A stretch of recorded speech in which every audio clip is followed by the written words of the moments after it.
asked about the escort story with Paul Castellano. All right. And what happened? How much did they hear? I feel like it's as soon as I switched the camera, the stream just ended for some weird reason. Yeah, when I click back on it, it gives me this. Oh, there we go. Yeah, it looks like we're live now. Perfect. Are we back on?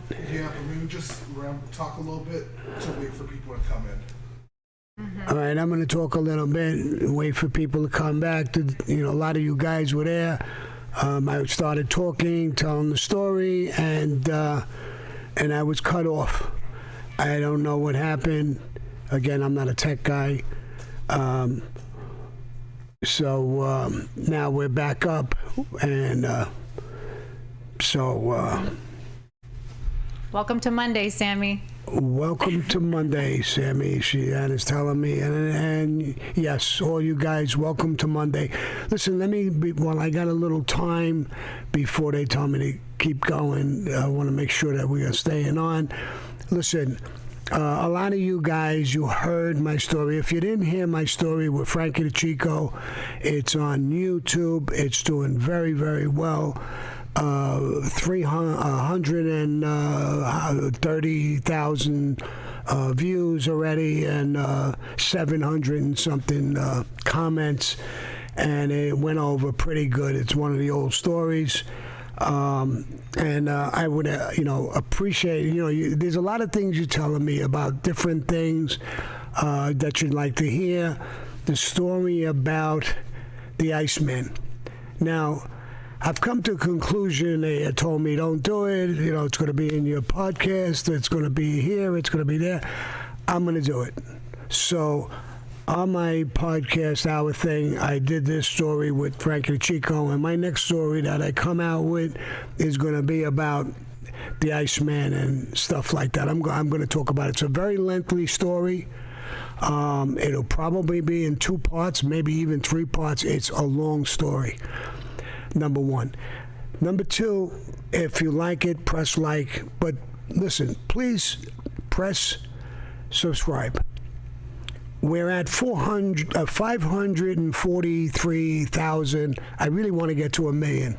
Now, here's the reason why. I don't make money on when you subscribe, but what it does is it gives me power. A lot of you people say, this should have been a movie. Put out a movie. Do this, do that.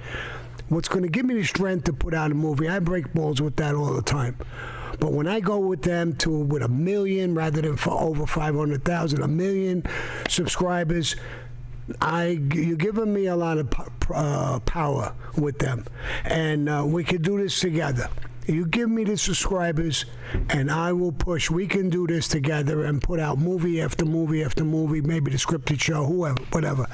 But I need those subscribers in my corner, knowing, that's what these people look at, how many people is following him, how many people like him. Subscribers is a magic number with these people.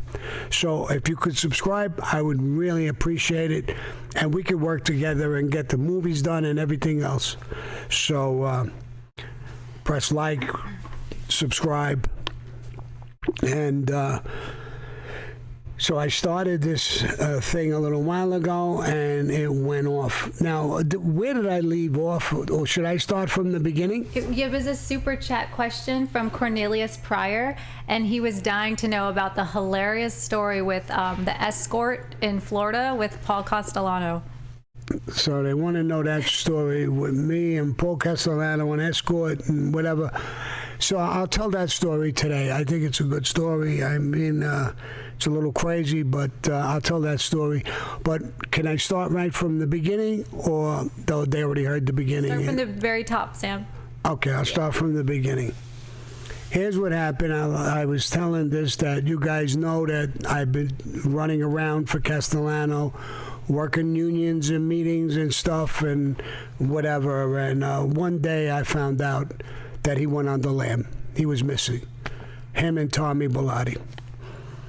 So the next thing I found out, his son got in touch with me, and his son said, my father wants to talk to you. So I says, oh, good. Is he back? He said, no. we have a pharmacy, a drugstore. There's a good phone there. And I'll take you there. I'll pick you up tomorrow. Give me a time to meet him. And I'll take you there, and you'll make a phone call. And I did. Hi, Paul. How are you? Good. How's everything going? Good. He's asked me questions about things I was doing for him. I put him up to date with everything I was doing. And he said, listen, I'm not going to tell you where I am, but my son will give you an airline ticket. Get on a plane. I'll have Tommy pick you up when you get out or get off and take you to me. I need to meet with you alone, one-on-one. And you'll be about a day and a half maybe. So I said, okay. And I went home, told my wife, I'm going to go out of town for a couple of days. And so hang tight. And sure enough, I got the ticket. It was a ticket to Florida. I think it was Miami. And I took the plane there. When I got off, Tommy Pilati was there waiting for me, picked me up, took me to this beautiful fucking building. It was about 18 stories up in the air and beautiful apartments, beautiful place.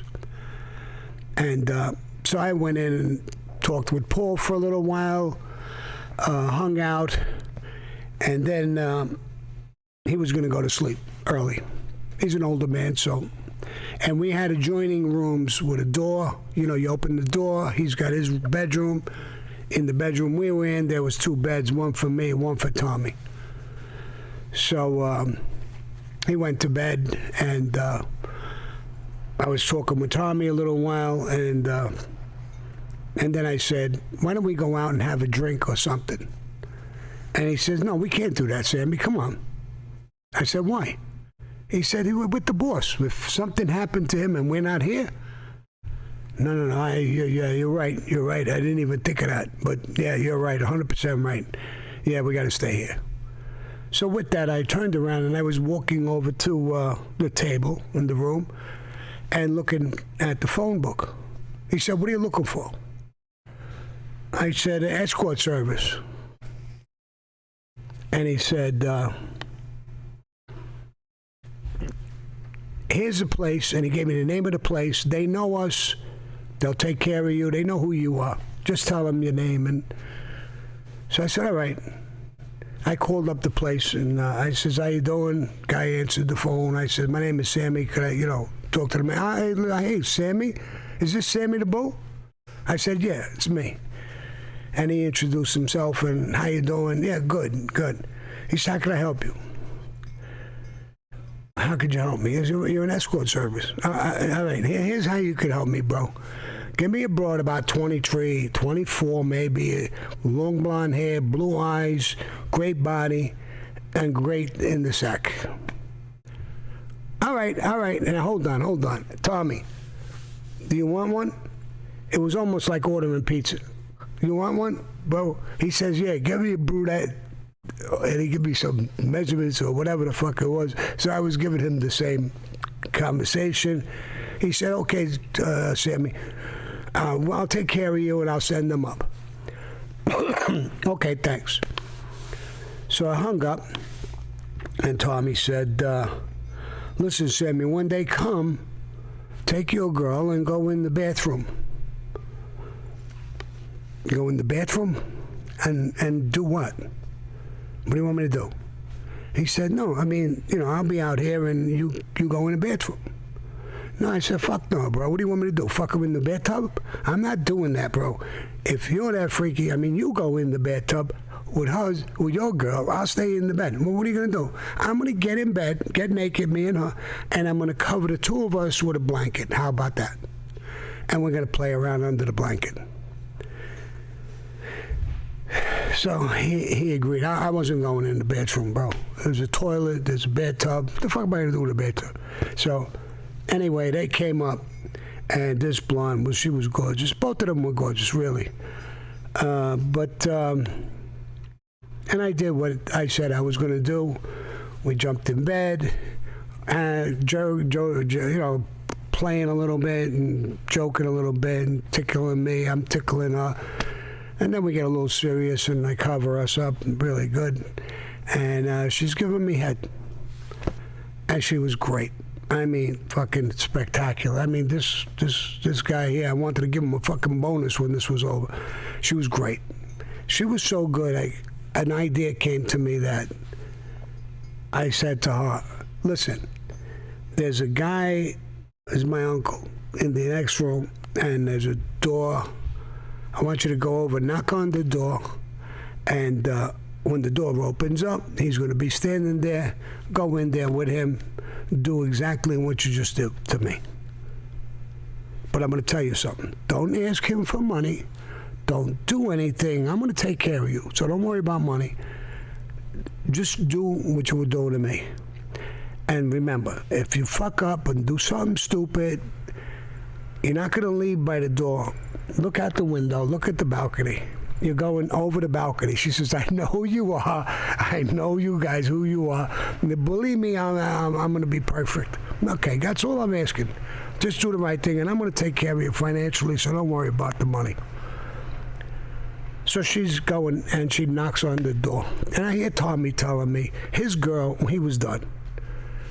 And she left. So he's telling me, you're fucking crazy. And I'm looking at him like, why am I crazy? The door opens up, and I see Paul's arm come out, grab her by the wrist, gently, nicely, and he waltzes her into the room. Ah, good. It's great. No problem. What's crazy about that? He's going to love it. I mean, he's an old man. What the fuck? He's going to love it. So she's in there for about half hour. And Tommy's joking with me and telling me I'm crazy, what I'm doing. Listen, bro, I didn't do anything. He's going to be happy. He's a pig in shit, I'm sure. I'm not overstepping my bounds. We're men. And the girl opens the door and comes out. And I'm all smiles. Got a big grin on my face, like I'm proud of myself, what I did. And she's got a puss on. I mean, she looks like she's going to cry. And I look at her and I says, oh my God, please don't do this. I told her, come here, what's the matter? I don't think he likes me. Oh my God. What did you do that he don't like you? I did exactly what I did to you. No, it's impossible. You didn't see me cry. I mean, oh my God. I swear to God, Sammy, I swear on everything. I did exactly the same thing. I sucked his dick for 20 minutes, maybe more, straight. And he didn't get on a hard on. And you did the same thing like you did to me? And Tommy's laughing. I said, Tommy, what the fuck is so funny, bro? I talked to him a little bit. You know, let the girl go. I paid her. I paid a double. I paid for me. I paid for her.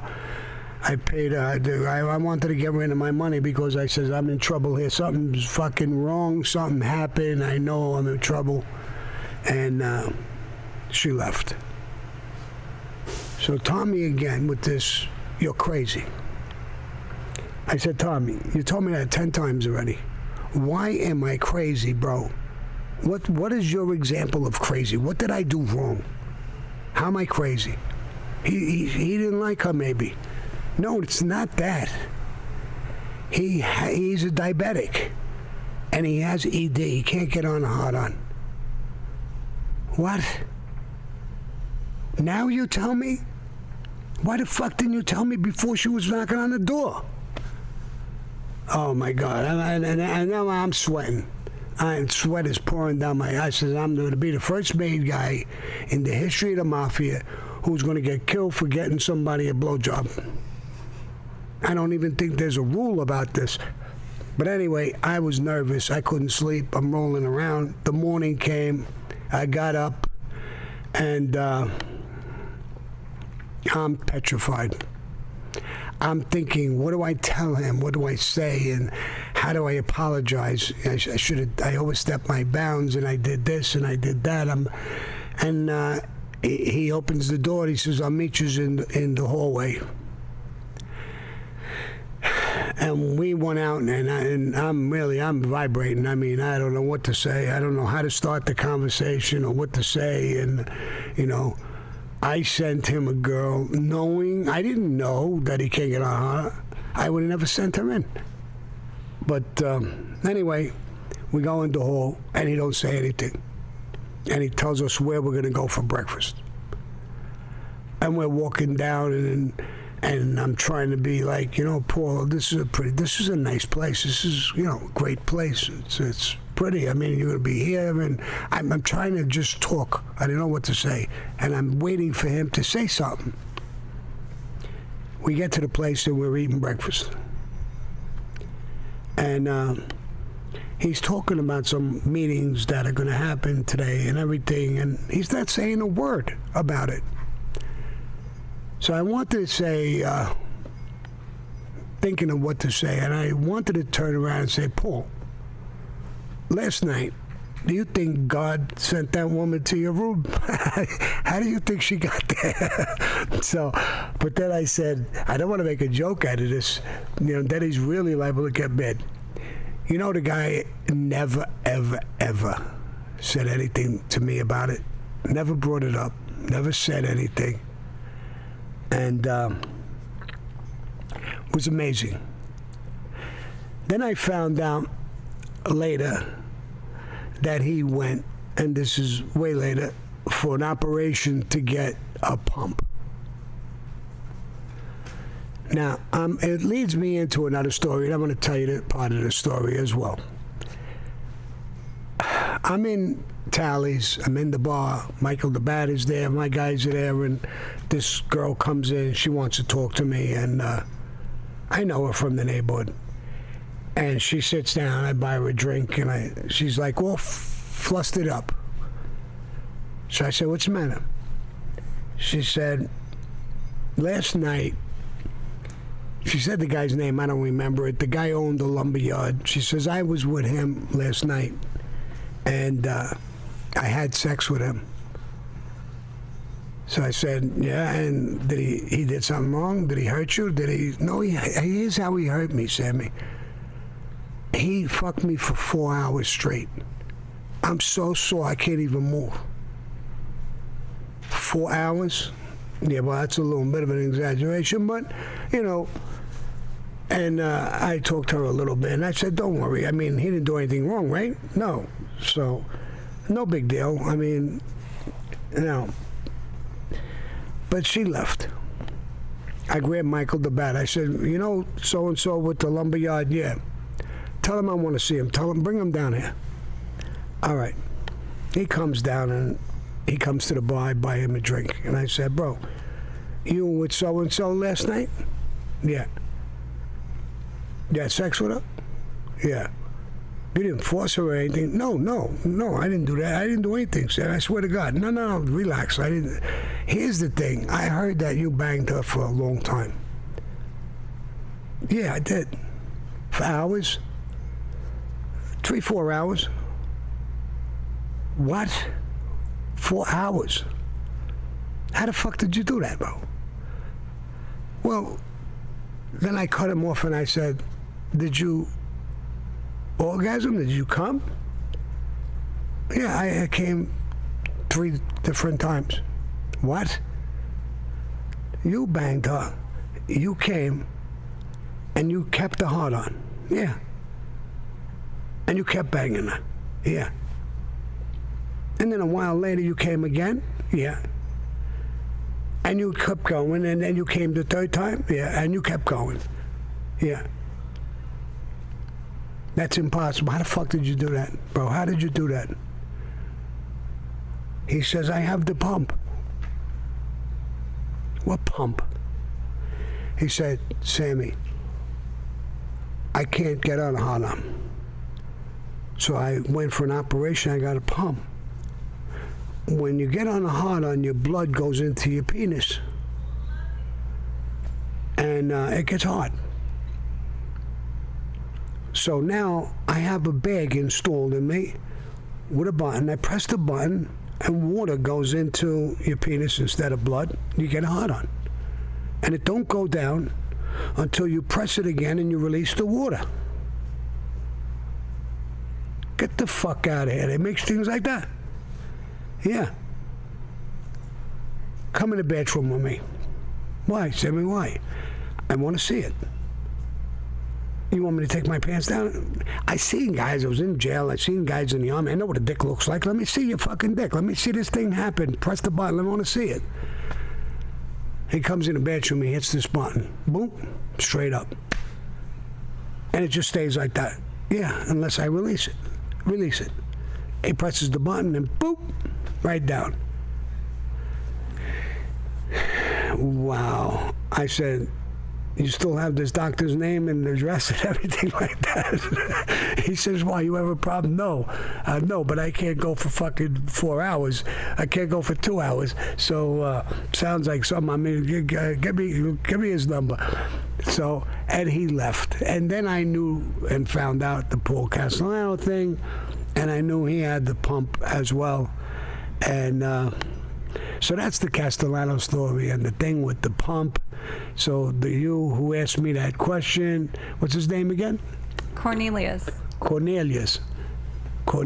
Is it that Planet of the Apes, the guy's name? Cornelius. So, all right, Cornelius, you would ask me a question like that, but that's the answer to the question, and I hope you love this story. And try and remember that, pressing subscribe on YouTube is a big deal for me and for us. We're going to get a movie together, get it going. We're going to do this together, and we can do this. We got to get another 500,000 subscribers and get to 1 million, a little less than 500,000. And I'm talking about 500,000 like it's nothing. When I started this thing, guy says you have to get, I think, 20,000 subscribers to get monetized or whatever he was talking about. And I said, 20,000 people? I says, I think, my mother and father passed away, so I got my sisters and I got a couple of cousins and uncles. I think I could get maybe 200 people. I don't know about 20,000. So now I got over 500,000. And we hit another record today on views of our, shows, our podcast and everything like that. We have, I think, 92 million, blah, blah, blah, blah, blah, so many, almost 93 million views. So that and subscribers, I'm going to get a movie done. I'm going to get a couple of movies done. And I'm going to do that with your help. So subscribing is important, and we can get some stuff done. And so that's where we are now. And I hope you enjoyed these things. And to my gay friends and buddies out there, I mean, I don't have the doctor's name anymore, so you're out of luck. So I still don't have it. And I'd like to get it now at 78, I tell you the truth, but fuck all that. So, okay. Sammy, for all the younger generation subscribing now to your channel, what the hell is a phone book? What's a phone book? What's a phone book? Just tell them what a phone book is. A phone book. Oh, in the room? Mm-hmm. The phone book it had, all of these agencies for escorts and stuff like that. It was all advertised in the phone book. That's right. They have all of these phones now. There's no such thing as a phone book. Yeah, right.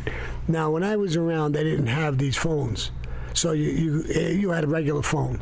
And you had a phone book, you could call people's numbers and stuff like that. Now all we do is press a number, and we didn't have these phones. It's amazing. I used to remember all kinds of people's names, numbers, everything. Now I don't remember shit. Even my son, when I want to call up my son, I look for his name, Gravano, I hit a button, and it dials it. So I forgot his number. I don't even know his number. If you asked me his number right now and said, I'll give you $1 million, tell it to me right now, I'm shit out of luck because I can't. But that's what a phone book is. It was just a big yellow book, big thing, big thick, and it has numbers and advertisements and all kinds of shit in it. That's how you used to get somebody's name or number. So, and I remember even as a kid, there was, we used to play around with the names, and what was that? We called up, we're looking up names in there just to break balls and call people. So, who the fuck was it? There was the white pages for the names and the yellow pages for the businesses. For the businesses and the advertisements, and who was the person that we called them up? Who those the two brothers, the gunslingers, years ago? I don't know. You don't know? You lost too. I'm lost. Everybody's too young here. I talk about these movies. Gunslinging, were they? Yeah. brothers? The two real tough brothers. See if anybody in the audience there. Does anybody in the chat know? Two young gunslinging brothers. Were they in New York or where were they? No, they were in the West TV? somewhere. Oh, in the West. So like Billy the Kid.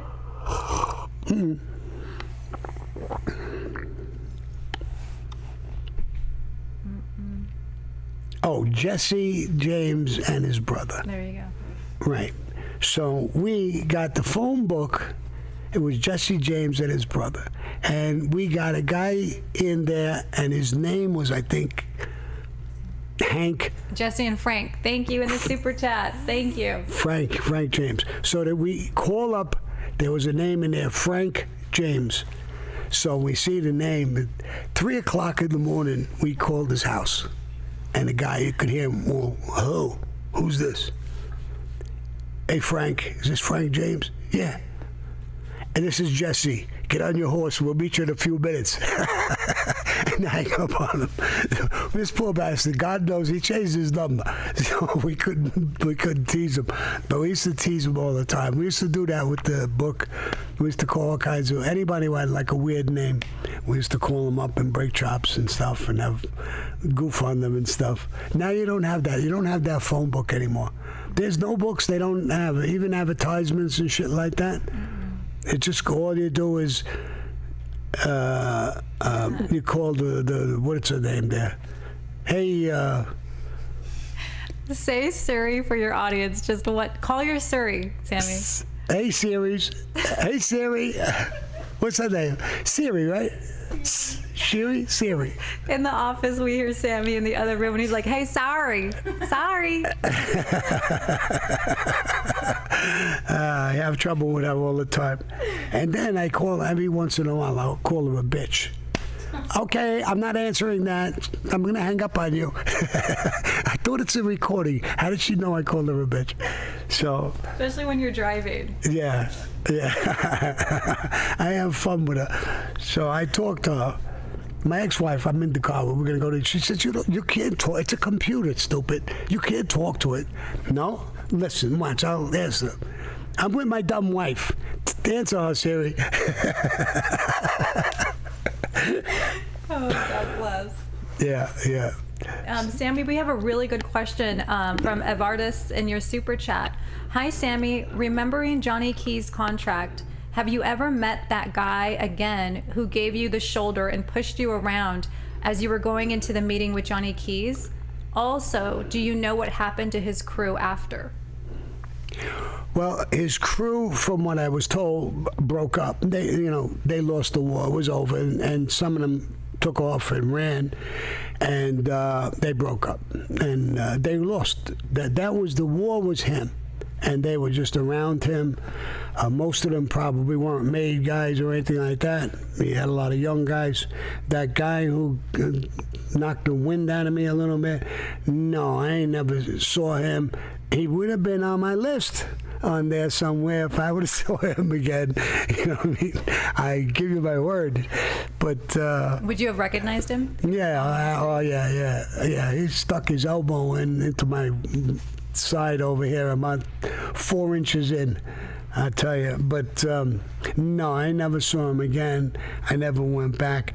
Some of the guys, I think one or two guys from that crew cooperated with the government. The government told me something about somebody who cooperated out there was in his crew or around him, and in his cooperation, he said, he saw me a bunch of times, and that he left with me and a few other guys, Pal Joey and Nicky Russo, and the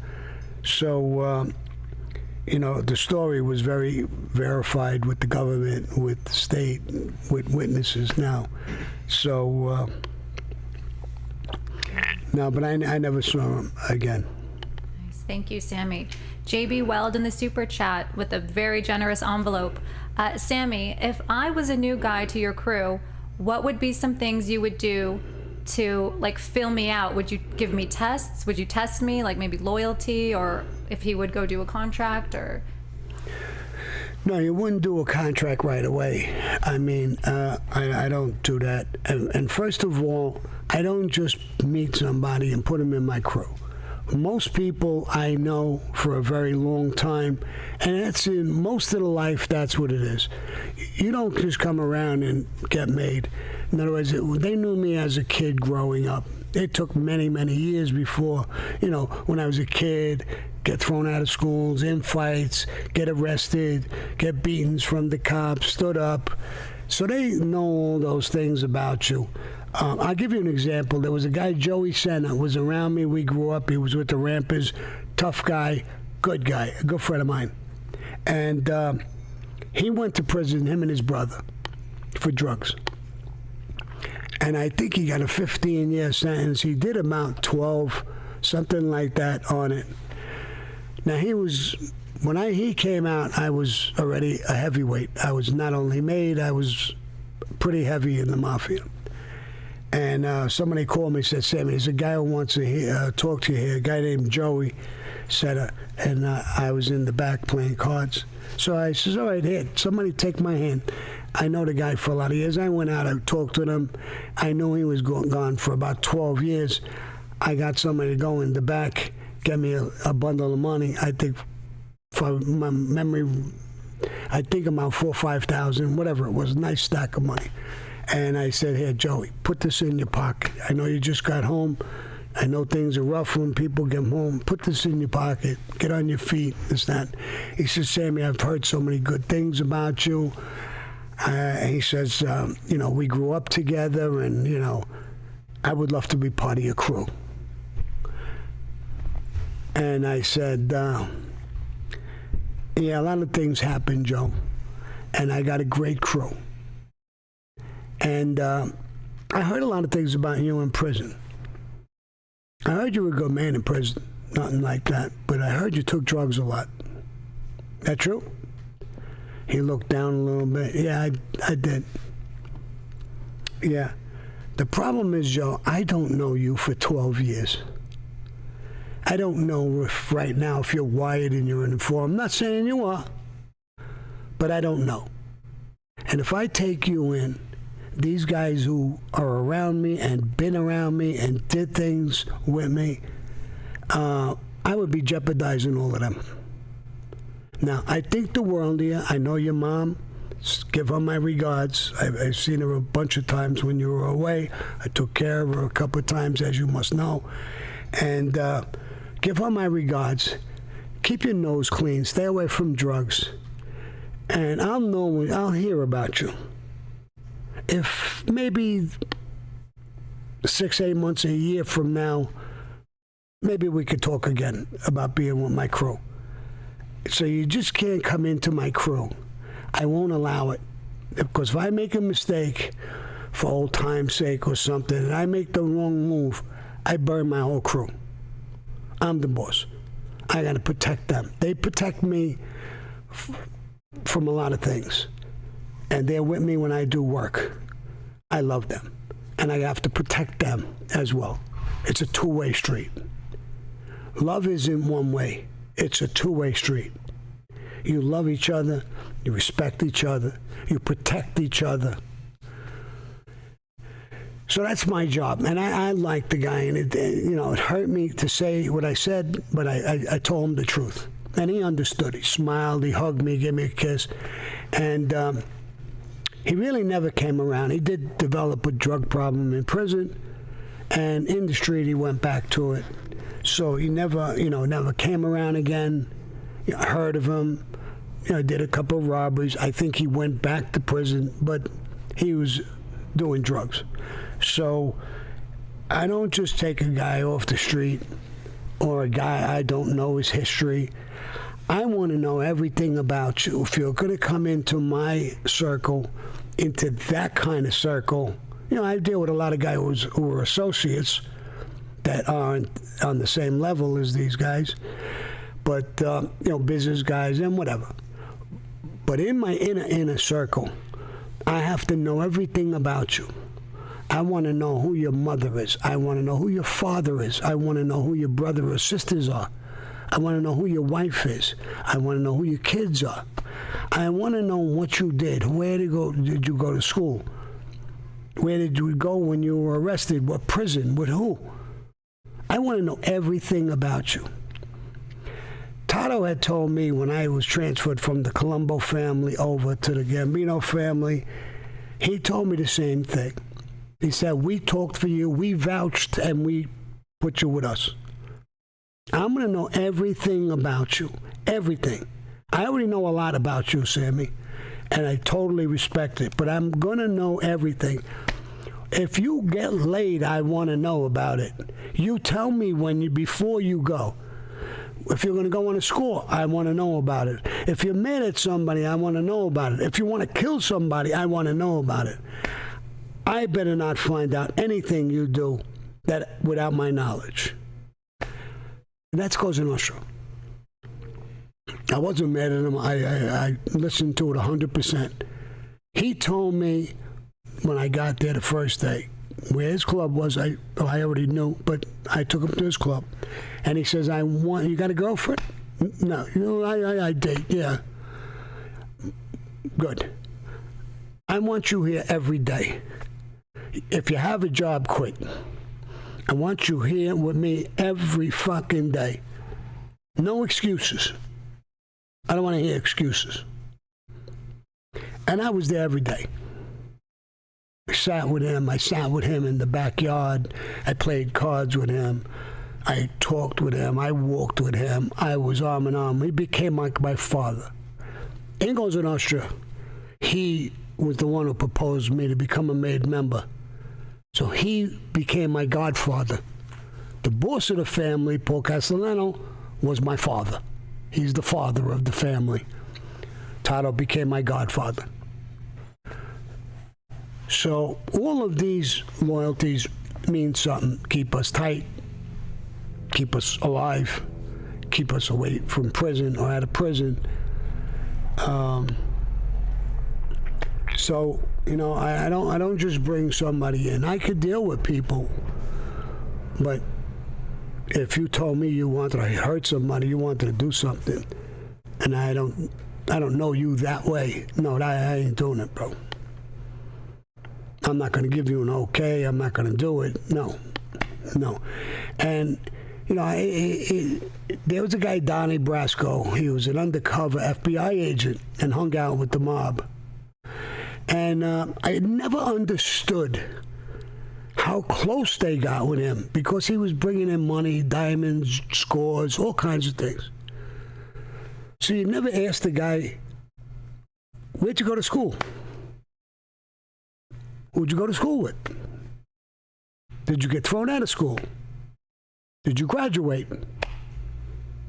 Who the fuck are you? What planet did you come from? How do you trust this guy without knowing anything? Another example, I had a fight when I was a kid.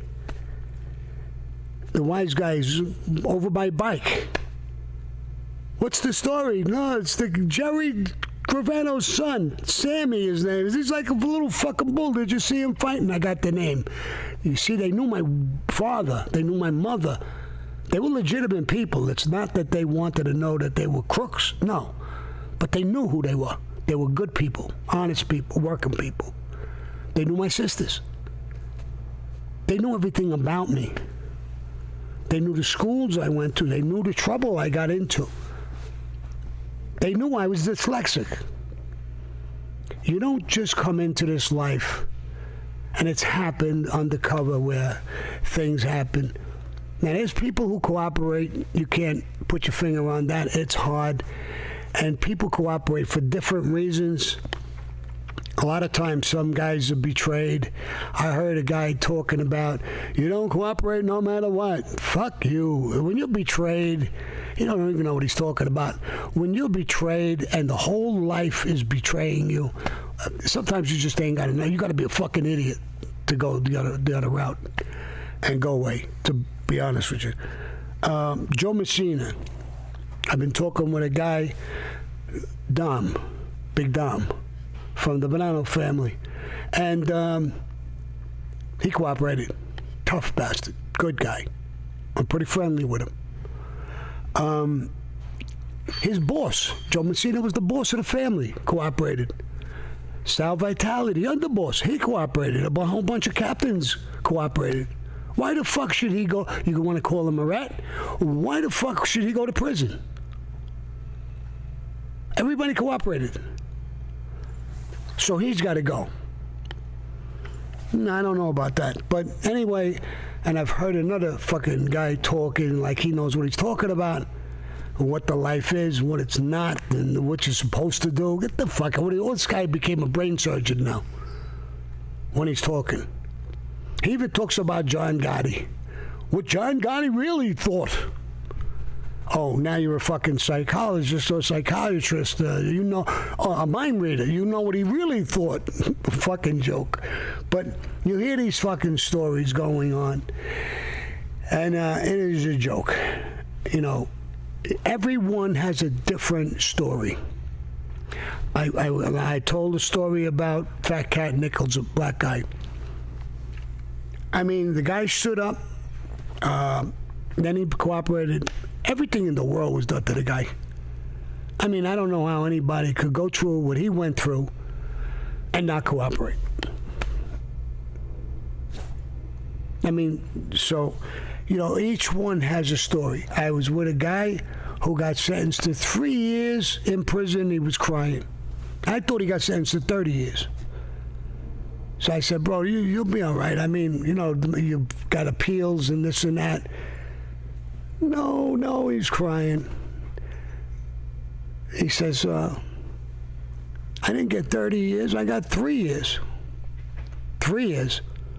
And you're crying?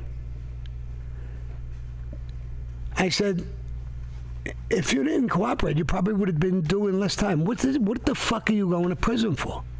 A bookmaking. I was taking numbers and betting horses and betting. Oh, gambling? You fucking idiot. The most you would have got if you went to trial is 4 or 5 years without ranting. Now you ranted and you're going to do 3 years. You fucking imbecile. But I wanted to leave my wife and be with my girlfriend and go in the witness protection program. I hit him a fucking slap in his fucking face. Get the fuck away from me. You wanted to leave your wife? And you ratted on your friends and put them away. For what? Because you want to leave your wife? Oh my God. And I gave him a good crack and I had to get away from him. You know, so you hear, you know, some stories are pure evil. I believe a guy who's not even arrested or facing big time, and he's wired up, and he's talking to his friend. So your friend don't know. I'm talking to Anna. She's wired with the FBI, God forbid. And I'm talking to her as a friend. I don't know. And then she's with my kids. My kids are on that tape. I'm on the tape.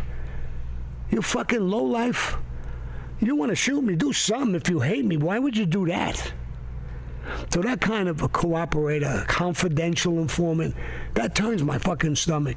If you got pinched and you got fucked, whatever your story is, and you read it, that's one thing. But when you become a confidential informant, or you're a guy facing 10 years, 10 years in prison, and he cooperates. You would have did 7.5, 8 on the 10. You can't do that? You should have never even been in the life. And then his story is, they put me on a shelf. Put you on a shelf. Get off the shelf or do whatever you want or go kill them. That's your argument? That's why you cooperated? Oh, my God. But, I don't know. So I hear a lot of these stories from guys on all these YouTube programs, guys that badmouth me a little bit and saying all kinds of shit. I would love to answer, but I don't, because I know their motive is to make me answer so they get my people listening to their bullshit. So I just don't even answer. That's why I don't say the names. I don't want to give them my play. I would like them if they had this much. How small could I make balls? If they weren't this big, if balls were this big, I'm way older than them. Calm down, bro. Calm down and sit with me or fuck with me or do whatever you want to do. Let's do this face to face like fucking men. And you call yourself a mafioso. I am. Come down face to face with me and let's do it. I'm willing. Don't sit at home on your fucking thing and bullshit about people. You don't have a kind word to say about anybody. So now you think by badmouthing me, you're going to get people to that pushes your show. What kind of fucking people it is this? And some of them were in the life, but and I hear these stories. So let me not get into that because I'll go wild and I'll just say things I don't really want to say, and I don't want to feed into it. And that's the best thing, in my opinion. Some people ask me questions. Why don't you talk with this guy? Well, this guy's badmouthing. This guy's... Listen, I don't care what they do or what they say. I know one thing. I know you guys. I know my people. I know they understand the mafia. I know they know the truth from one person to another. They're honest. They're sincere. I love them. I think they love me to an extent. And I'm happy. I don't need their people. I don't need nothing. I tell my stories as straight as I can tell them, and I don't particularly find somebody to badmouth them or do this and do that. You know, I've heard stories about different guys. They're knocking this guy and that guy. I give you one example, a guy named Anthony Spiro. He was a gunzier, the Banana family. I hear people talk about him, some people talking about him in a negative way. The guy was a beautiful person. He was there to help people. I know him from when I was a kid, and he was much older than me. And I hear these stories. Sometimes it bothers me. Sometimes it turns my stomach because the guy don't deserve these stories that they're telling about him. They're not even true. I hate that. But I keep my mouth shut, and I won't put out names or say anything like that. But the guy was a beautiful guy. Tough guy, legit. You know, I borrowed money off him as a kid, and I didn't have enough to pay him the vig or whatever, and he was a Sherlock, and I would duck. So one day he said, Sammy, come here. I was much younger than him. I came over, and he said, you didn't have enough money to pay me, and you ducked me, right? Yeah, don't do that. You don't have to. You're a good kid. Don't worry about me. If you don't have the money, skip the week. Don't worry about me, but come over and say hello. I'm not going to put pressure on you for money. Never. That's the kind of guy Anthony Spiro was. Now, was he in the life? Yes. Was he a tough guy? Yes. Was he a man's man about being a good man? Yes. And, you know, to smear his name, I hear people smearing his name, and it turns my stomach sometimes. But I shut my mouth because he's dead anyway, so it's none of my business. And but it happens to me too. It happens to Michael Franchise. It happens to guys. I guess when you get up there in numbers, the jealousy, the envy that people have, especially when they're small people. They're small, not in height like me, but small-minded. No heart, no balls, just small-minded, weak people. And now they have courage. They can come out and talk and say things. So my advice is to people is don't even listen to these fucking people. You listen, you're smart people. You ask great questions. You see true things. There's times, just now, today, twice, I'm asking you for help for names. And you're calling out names. That's good people. I have a relationship with my people. I love it. If I didn't have this relationship, I'd be out of this business. I would do something else. I go back into doing construction or whatever. But I got a good audience, good people. I'm proud to be with you guys. Just talk with you, to stand shoulder and shoulder. I mean, there's nothing more I enjoy, retiring for me is I'm not a retired type of guy, sit on a rocking chair. I love to go into the mountains with a cabin, with a fucking, fire, with my dog Lily running around, probably eating fucking bears and gorillas if she could find them. She wants to fight everything. So I love the dog. I would love to have that. I'd love to invite my team up and we just chill out for a weekend and just get away from everything and relax, barbecue, talk, hang out, have a drink or two. I would be saying smoke a joint or two, but I'm not allowed because I'm on parole. And so that's what, I don't know how I went on this little bit of a rampage with things. I don't know if these people like it or not. They're probably saying, what the fuck is he talking about? You have 1,500 people in your chat right now. 1,500? 1,500. Wow. Mm-hmm. Wow. And I love that. It touches my heart. It really does. A lot of things now, I'm so annoyed with all you guys. I lost somebody as one of my team people. We're going down to a memorial with his family on September 8th. April 8th. I mean, April 8th. Mm-hmm. Yeah, what did I say? September. April 8th. We're going to go to a memorial with his family. And it broke my heart. There was 3 people died in 1 week.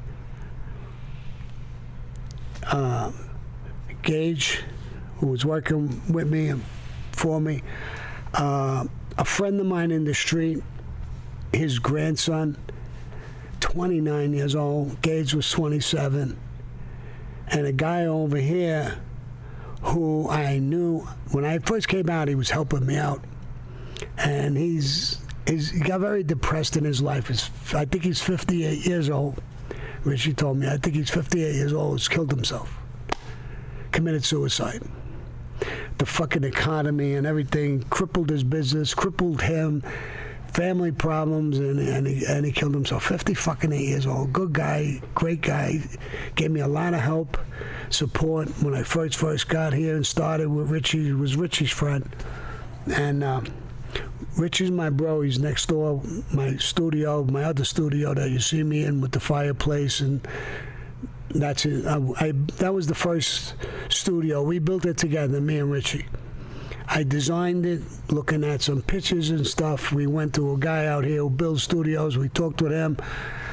We laid it out. I even helped him put it up. I got my fucking fingers caught one day. I thought my fingers were going to come off, but I enjoy what we're doing. I enjoy my audience. I never imagined that I would, but I do. And I have a great time with it. You want a couple more super chats? What? You want a couple more super chats? Go over time a little bit? Yeah. For you guys? Go ahead. Bazil is asking, he's saying love and respect. Sammy, I was wondering, you mentioned before that you got your religion in prison changed to Native American. Do you have any memorable times with the natives, inside or outside? Well, inside, I like I said, I went in there on a lie. I don't want to lie. I went in there on a lie. They stopped smoking in 2004. This was way later on, and I saw them in a yard, and they gave them an area. There was blankets around it. It almost looked like a teepee, and they were able to smoke. And it was Indian tobacco. It wasn't pure tobacco like for cigarettes. There was twigs in it and every other fucking thing. But they could smoke it and pass it around. And I asked them if I could join them because I wanted to smoke. And they said, you have to go to the counselor. He goes to the chaplain. In feds, they change your religion. They could do it. Only in the feds. They don't recognize me as an Indian outside, but inside, they will.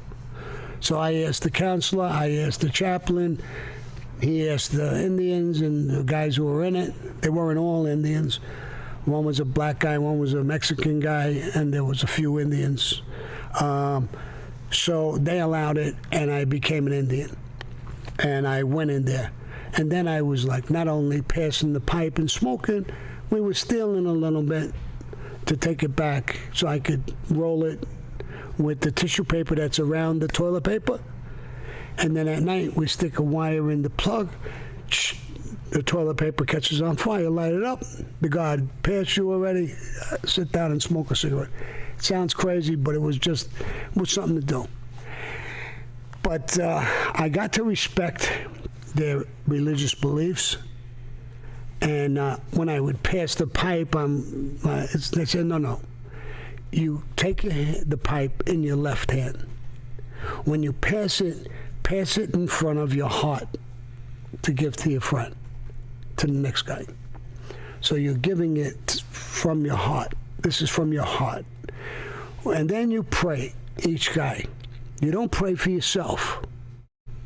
You pray for the guy who just came from you.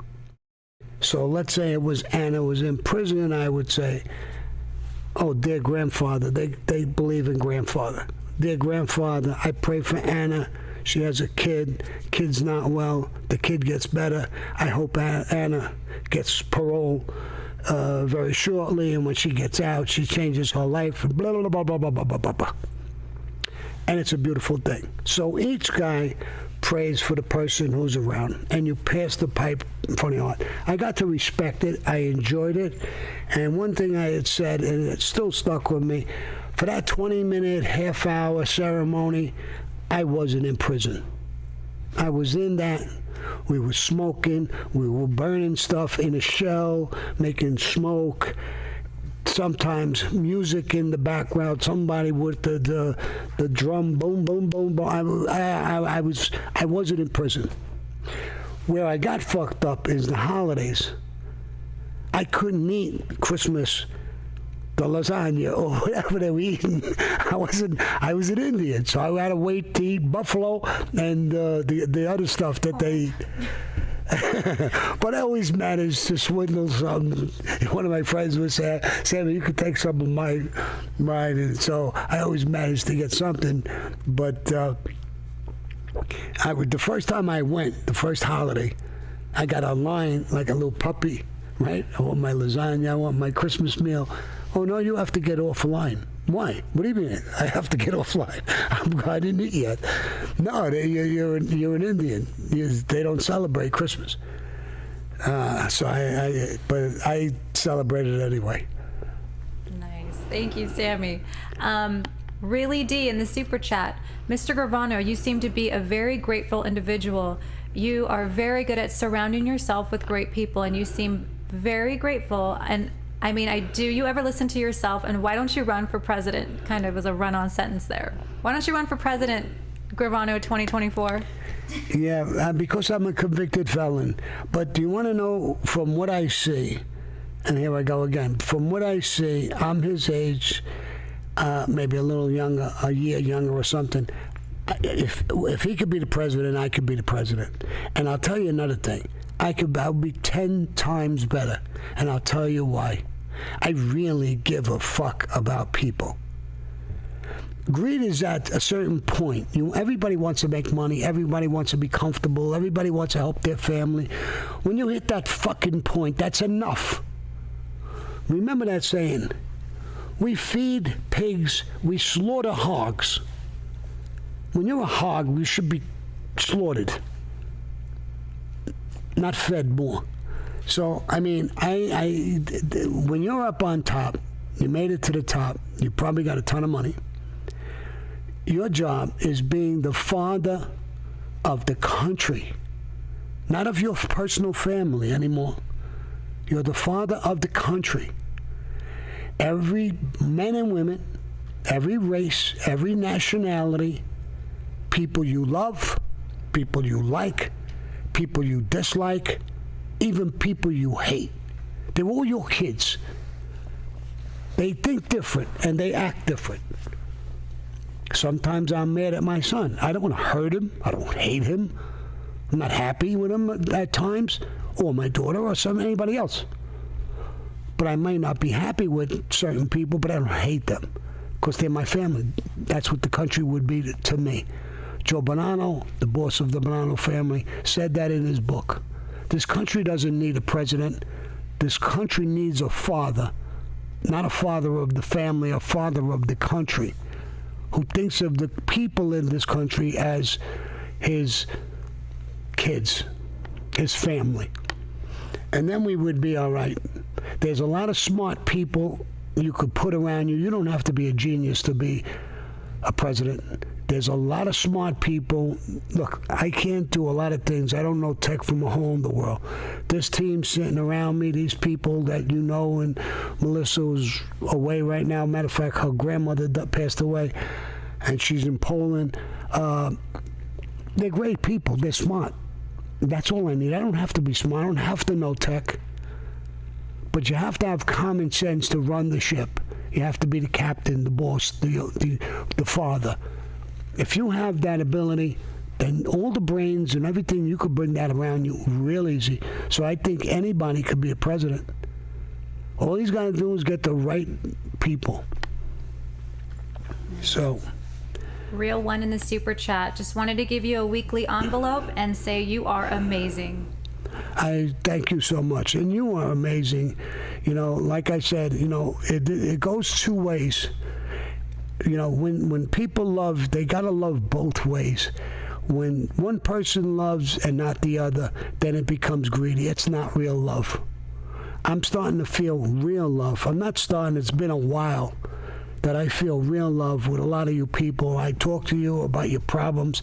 Some people I try to help, some people I can't help. Financially, I'm not in a position to do things. Down the road, maybe I will be. And we're going to do a lot of things. We're opening up the new website in April. We've been putting a lot of work into it. I think you guys are going to love it. That's where we're going to do table in the back. We've already done interviews, quite a few.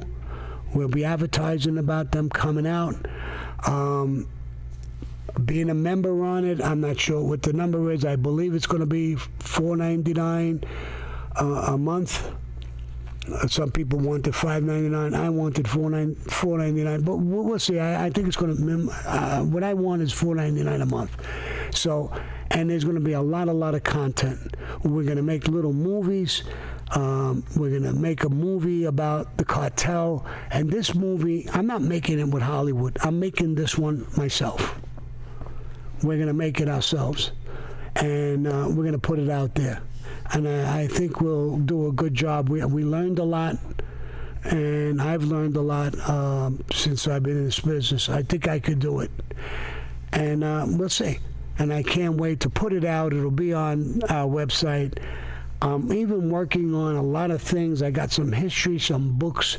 I do know a lot of history of the mafia, the history of the mafia. I'm working on that too. I'm just starting to piece it together. I have a couple of people who are, what do they call them again? They're researchers. And they're doing work, some great work coming in. So I'm working on that. I'm working on a bunch of things. When the website is open, it's going to take a little while, but I think you guys are going to love it. It's going to be extremely entertaining, open, honest. I'm going to upgrade my stuff. I'm going to sell more things, hats. These type of hats, I get a lot of requests for them. I'm making connections to buy them. Artwork. I have a friend of mine who helped me with my art. The guy is great. My friend Kevin. And he's coming in with me. He's going to help me again. I may get started again. I need help. My eyesight ain't great, and my hand shakes a little bit. In art, you have to have a real steady hand. So he's going to jump in and help me. I'm going to put out more artwork with him. and we're building the team. So I think you're gonna love it. Sammy, I got one last super chat for you from Ryan Brown. Sammy, you've helped me with my depression with your videos. Keep them coming.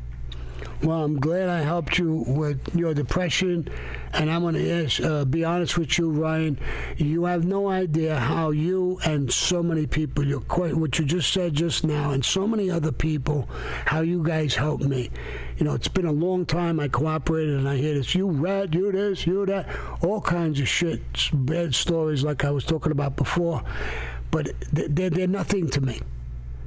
Your thing and a lot of other people, it makes my life, I feel good.